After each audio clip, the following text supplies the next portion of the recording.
So, the question arises, did God create evil? This is often formed as an accusation or an indictment against God. But you know, if you go to Isaiah chapter 45:7, it reads like this. I form the light and I create darkness.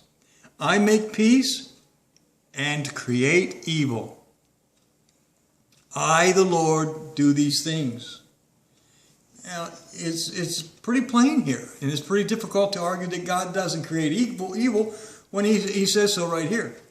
And then also, there are similar verses in Amos 3:6 and Lamentations 3:38.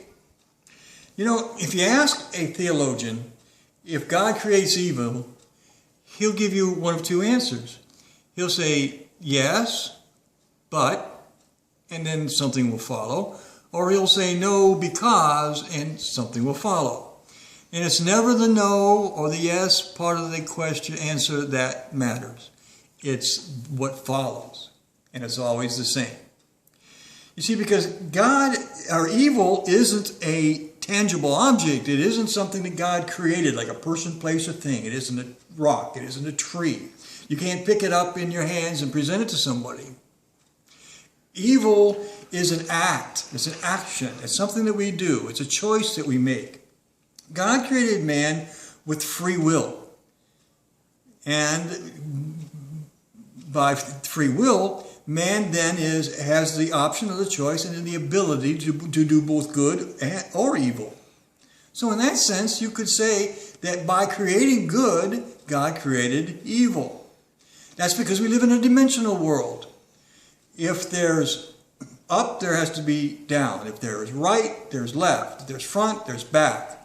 And if there's light, there's dark. Just like it says here. The very first line in Isaiah 45:7 is the key to this.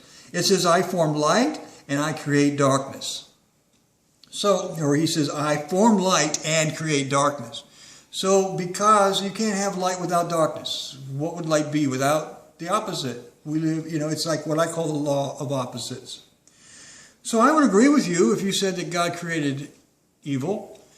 And I would agree with you if you say God didn't create evil. As long as the part that follows is correct. So people will even ask, what is the purpose of life? Well, this is it. Or at least this is part of it.